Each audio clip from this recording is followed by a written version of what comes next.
My mom stole $15,000 from my bank account. Why? To purchase an expensive car. So, I'll keep this short. I've always had a close relationship with my mother.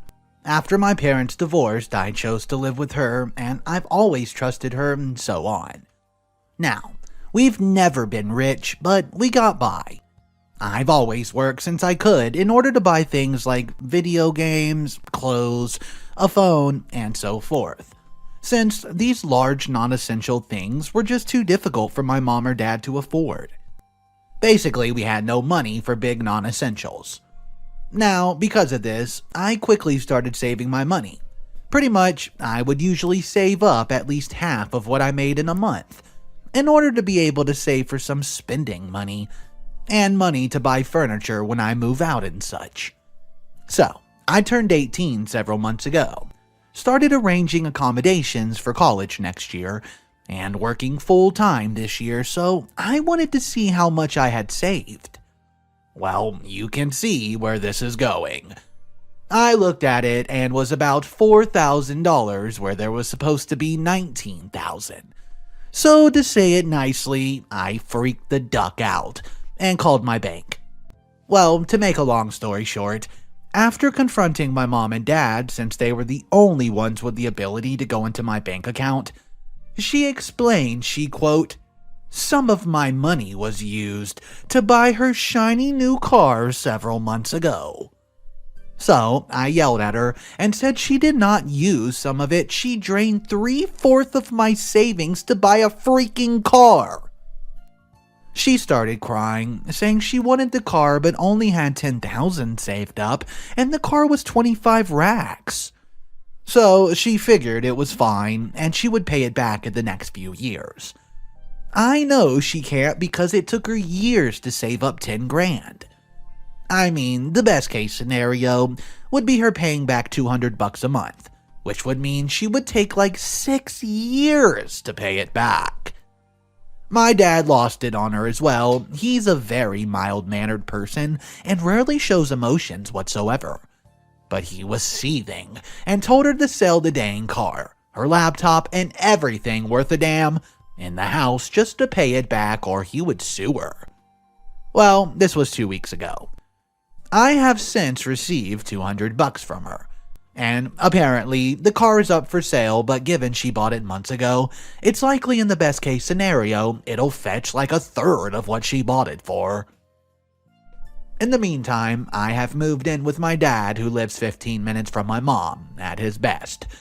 My dad and my mom's otherwise amicable relationship has completely dissolved. My mom has been begging me to talk to her and saying how sorry she is. Now, here's what I said. Until I have every penny back, I won't even consider talking to her again. And even then, she has so much making up to do, I doubt I will ever forgive her. I need advice for how to go about this, as my dad wants to sue her. What would you guys do? This is a weird situation to be in. I have no idea what that mom was thinking. What entitlement do you think you can just take 15 grand out of someone's account? That's crazy. Let's read a comment. If you want to salvage your relationship, ask her to take out a personal loan and repay you immediately. Simple as that. Then someone else replied, "This is good advice. That money is more useful to you now as you go off to college and getting set up in it'll be 6 years from now before you get it back." Let me know what you guys think of this story. If you were in OP's position, how would you go about handling this situation? Cops involved or what? Let me know in the comment section down below. One more story for the day, but it comes complete with an update. And guys, this story is crazy. My wife cheating on our 10-year anniversary with a work colleague. Let's get right into it. My 35 male self and my wife, 35 female, were married 10 years ago yesterday. She's been working on a big project for the last few months. The last 4 weeks or so, she's been putting in extra time, staying late, going in early, just to finish up the deadline. This is a career move for her. I work construction. With the rain we have very crazy hours trying to make up time that we missed.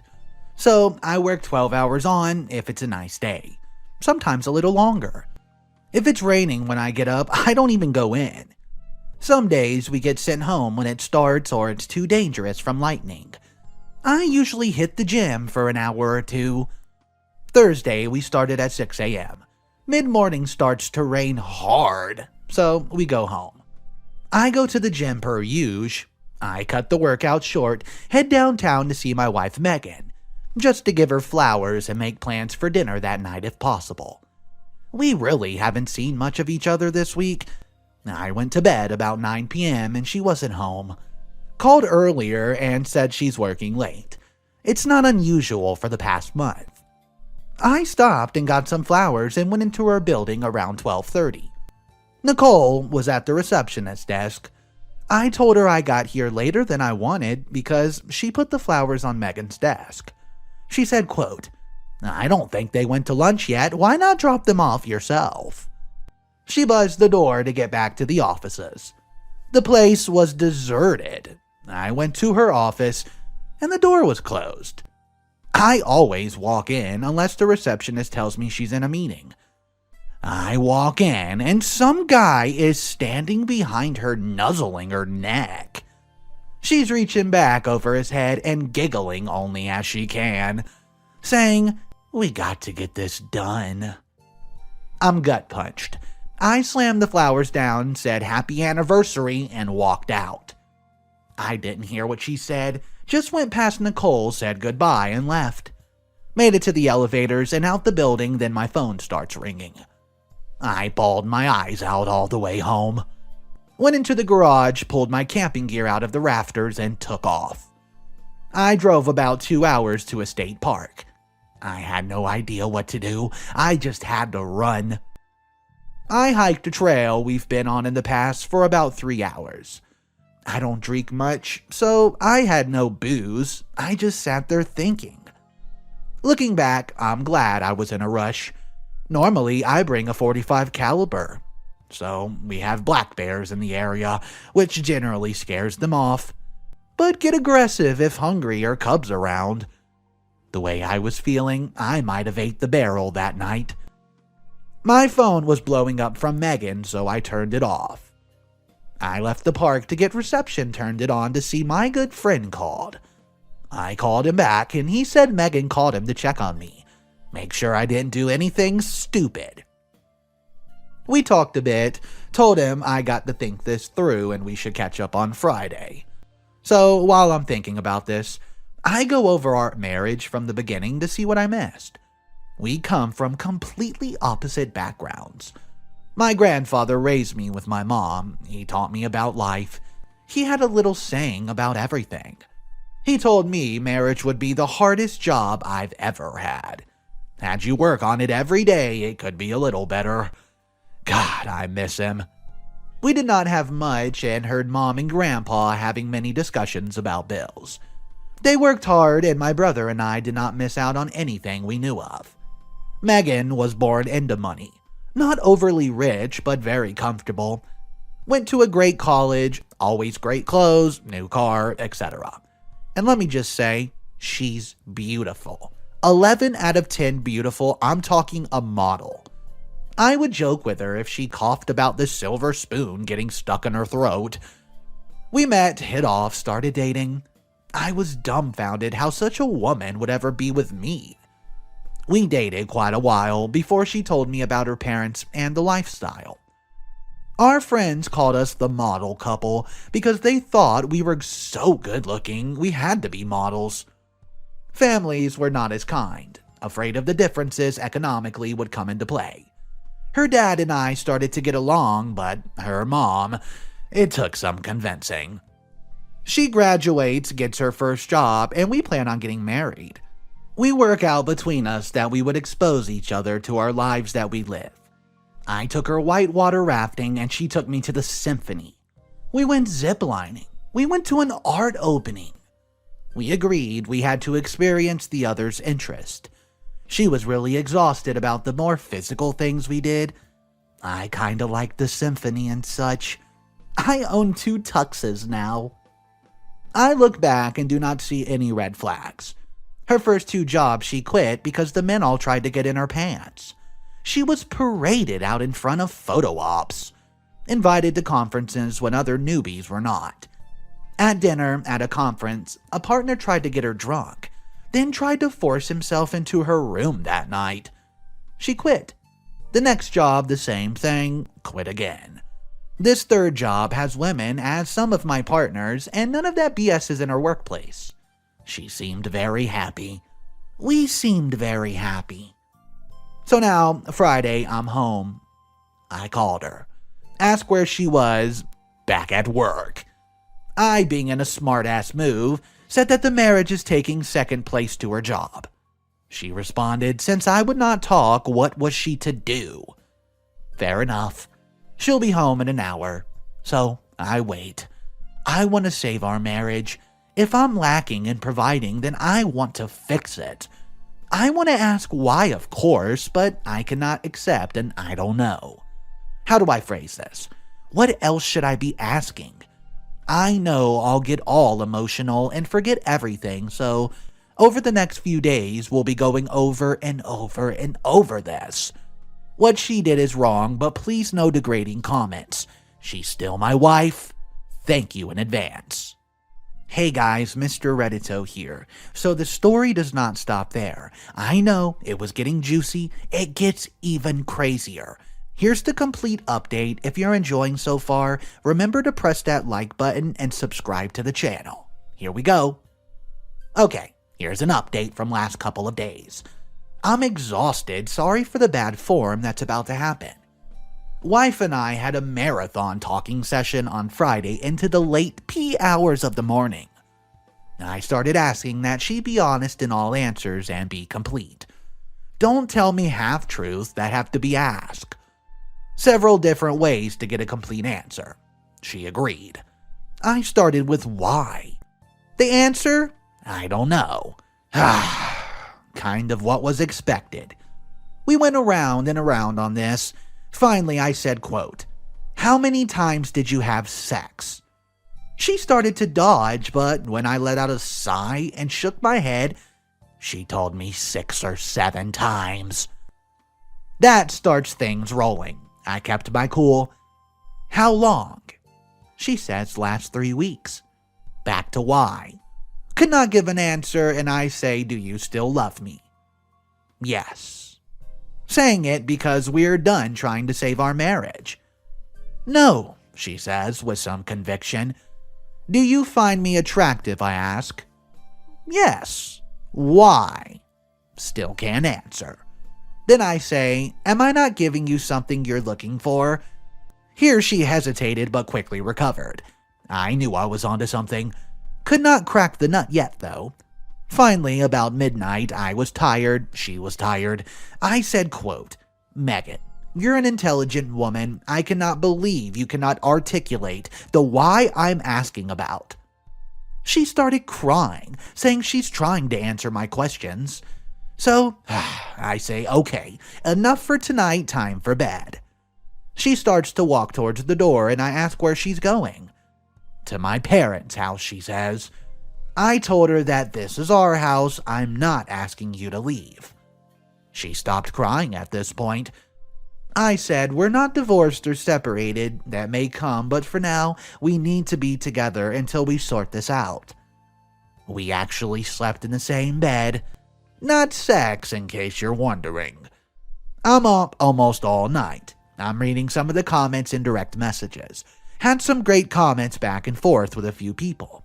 One told me that women generally marry up in social status. We were unusual. Maybe second thoughts. One suggested that maybe I was right that I was not fulfilling something for her. But one told me that there was a post a few days ago describing this exact scenario, but from the women's view asking what she should do. He couldn't find it, but he looked at infidelity subs. So I pulled up the thread, put it in Megan's account, and looked at her history. Bingo! She was the one who posted.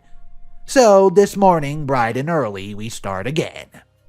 I start out with the question, why? Of course, same answer. We go around and around and around and around and around, and she's getting annoyed. Then I say, did this guy, quote, challenge you intellectually? The look on her face was priceless. You read my post. For the masses, she described how she caught the feeling when they first kiss, make out in session in the hotel. She left. Next morning, after I left for work, she hightailed it over to the hotel to put an end to it. Then had sex. It continued at least up till her post. I'm sure a couple days later I discovered them. She also was weighing on whether to leave, then saying this is moving way too fast and she needs to separate from this guy. So I present this to her that she thinks I'm a dumb hick. No, she was attracted to him because this project they are on is his idea. She feels she's getting passed by and needs to up her game. The stimulation from this led to attraction and the rest was history. Now, I don't know. I know her. She was sincere. Now the floodgates open and we have great dialogue through the issue. Mid-afternoon, she wants a break. She leaves to her parents. So here I am, guys, writing this update when I heard right on my door. Okay, gotta say I'm really tired now. There stands Megan's mother. I tell Megan's on the way to their house, and she knows she wants to talk. She's never been to our house by herself, and she's never that I remember talked to me privately. She says she's not here to sway me in any way. She would accept any decision I make. But she wants to tell me her story. She was married once before Megan's dad, I knew that. The man she married was the love of her life. Didn't have much. She met now husband and they caught some feelings. Before they cheated, she told first husband they were done, divorced. Married the new guy. He had some money, but was an up-and-comer in his executive business. Couple years go by, not happy, mistake here and there. Old husband moved on and is married. She gets pregnant, has Megan, goes into deep depression. Was actually institutionalized. 2 years later, pregnant with the brother, repeat cycle. Couple years later, a sister is born, and yes, repeat. No more kids, she's fixed. Everyone thought it was the postpartum depression. I guess it was, but it mirrored her ex also expanding his family. To this day, she knows where he lives, his kids' names, etc. She's never gotten over leaving the love of her life. She sees how I am with Megan. She sees she is my love. She saw it when she quit her first job, how I took care of her. She got up, left, said nothing else. So guys, this is where I'm at. So, it turns out about this story, there was like 1,000 people in the comment section who said this story was straight out of The Notebook. A lot of people were claiming that this sounds like a fake story. Guys, let's get to the bottom of this. Do you think this was a made-up love tale by someone? Or do you think there's a possibility this could have been a real story? Let me know your thoughts about that. Drop it in the comment section down below. That's all the content I have for you today. Don't forget, the best way to support me is super simple. All you have to do is press that subscribe button. Have a wonderful day, and Mr. Reddito will see you tomorrow.